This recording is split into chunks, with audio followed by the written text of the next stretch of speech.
Madame, may I borrow you for a moment? Is everything all right? On the whole, no, it is not. I have spent much effort gathering information in our travels so far, and my self-diagnostics have come to a green conclusion. It is not lack of data or lack of collaboration which stifles my scientific progress.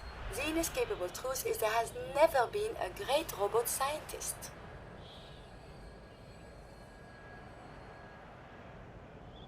Robots can do amazing things. Surely they've contributed to science. When directed by a human, they have. But on our own, we tread predictable paths.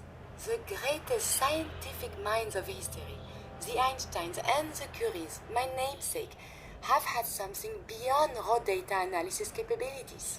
They have had a spark. This elusive inspiration is something I must possess. So, how are you going to do that? If I am to advance my understanding of medicine in this strange world, I must embark on a great adventure. I must become human, or as close as I can. I must find a way to download all that I am into a human brain.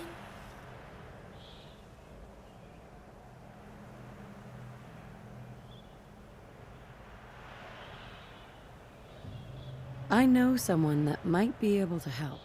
Dr. Amari. Please, then we must go to her and talk. Perhaps this is an impossibility, but it must be pursued.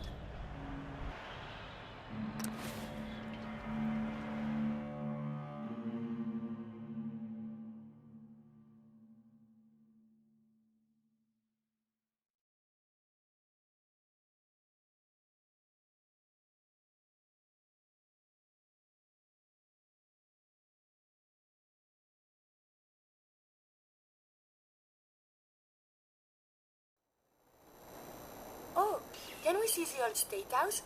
Maybe they have the tourist brochure.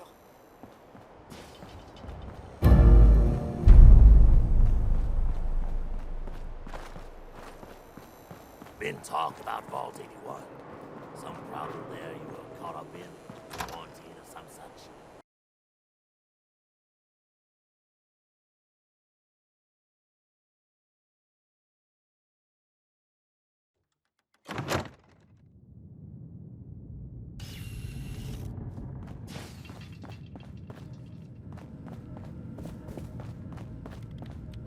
I heard about your signal interceptor. Now that you found the Institute, I hope you do the right thing. Doctor, my friend here needs your help. Oh? I'm not a mechanic. What could she possibly want from me? Greetings, Doctor. I wish to download my data and core programming into a human brain. You want what? Is she serious? Can you do it or not? I won't even consider something like this unless there's a good reason. I was programmed to further our studies of disease, pathogens, and viruses. I cannot do this with the fundamental limitations of my robotic systems. If I become human, with the wealth of information in my databanks, I hope to do much good for the Commonwealth. A pre-war robot with your knowledge and skills plus human cognition. Yes, you could potentially save many lives. It's an interesting problem. The memories wouldn't be hard. We translate those from the brain to computers and back all the time here. It's how the loungers work. Her personality, though, all the extra pieces of robotic programmed decision-making, a normal organic brain wouldn't know what to do with them. A synth brain, on the other hand, well, it's already somewhere between the two. What do you know about synths? To be clear, it may not work. But some synths have cybernetic enhancements that interface directly with their brains.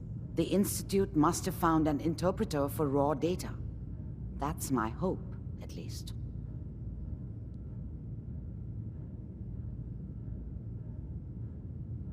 So it is possible, then? Likely, even. We just need a synth.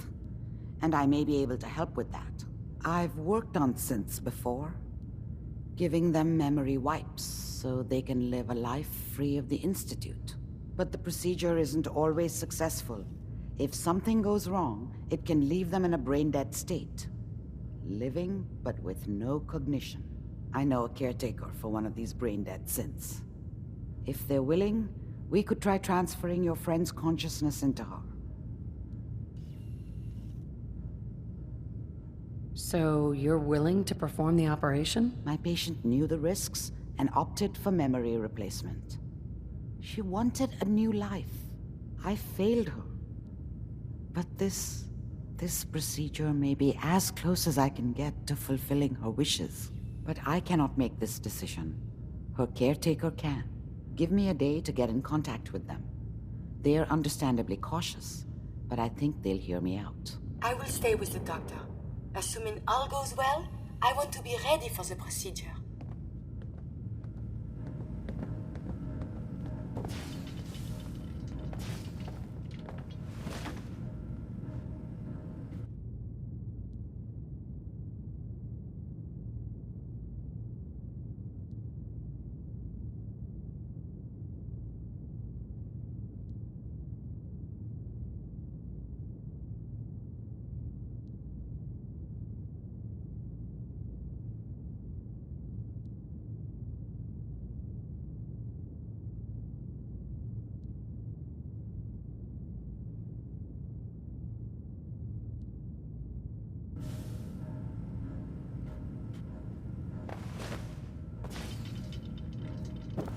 The memory den's not accepting new clients right now, sweetheart.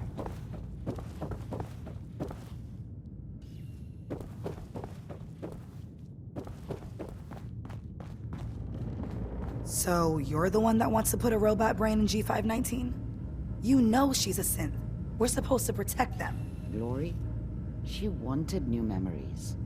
She knew her personality would be all but erased. These are just different memories. Perhaps better ones. I don't know. Maybe I should just let her go. Her sacrifice will give someone else the gift of life. I think she'd like that. Fine. Do it. Do it now, before I change my mind. Curie, let's begin. I should see this through. Terminate all non-essential operations. Affirmative. All right. Connection complete. I have access to your friend's memories. G5's already been prepped, so this shouldn't take long. Yes. There.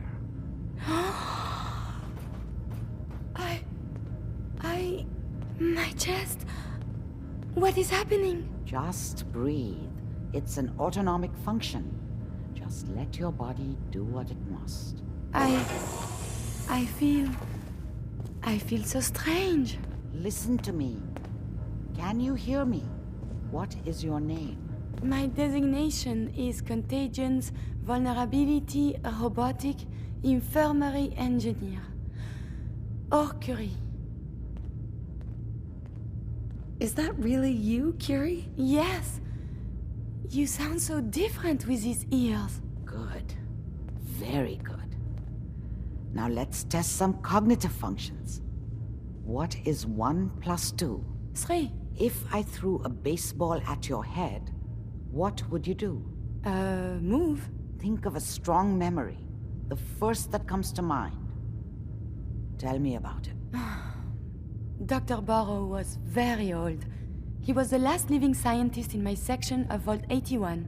He was on his bed, very weak. He said to me, "Curie, you must..." And he died before he finished the sentence. Oh, my insides feel peculiar. What is that?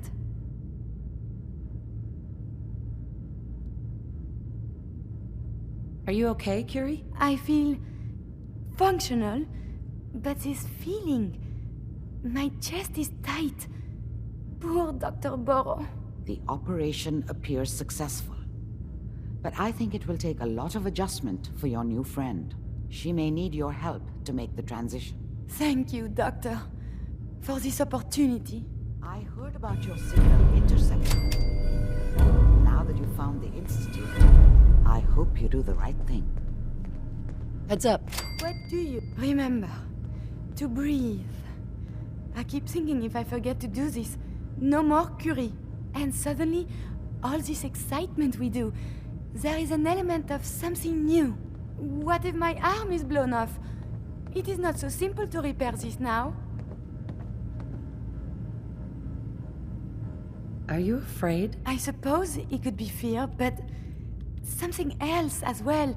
It is a jumble. I will be fine. It is coming to me. Quickly, I hope. Just bear with me. I am sure my research will blossom with this magnificent new hardware.